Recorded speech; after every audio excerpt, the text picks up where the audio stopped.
Këto petullat mund t'jenë me djath, me reçel, me mjalt, me çfarë ti dëshiroj shpirti ju. Unë, çfarë më duhet për petullat? Kam miellin. Po flasim te mielli, unë them, e them me gjithë krenari që them, miell Ola. Pastaj çfarë vendosin ju që të doj shpirti dhe xhani ju? Ka maja. Mund të keni maja të thatë, mund të keni maja të njom. Kush është më e mira? E njoma. Nëse s'keni të njomën, do keni të thatën. Te thata shumë pak maja do vendosni. E njoma aktivizohet, e thata do më shumë punë. Kush është më e mira? Është e njoma. Atëherë unë i kam shtuar sheqer. Lëshoj majan, sa ujë. Nuk them asnjëherë ujin, se uji është në varësi, është i vakët apo është i nxehtë. Dhe nëse ne na ka kaluar që të jetë më i nxehtë, atëherë miellin duhet ta shojmë akoma dhe më tepër.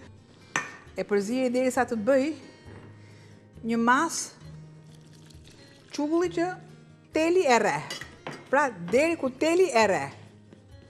Pra ndonjëherë kur kemi ato dilemat se pse nuk u fryen dhe pse nuk erdhi mirë brumi, është fakti që e kemi hedhur ose ujin të nxehtë ose kripën aty te majaja, ku duhet të vendoset fillimisht sheqeri për t'u aktivizuar majaja.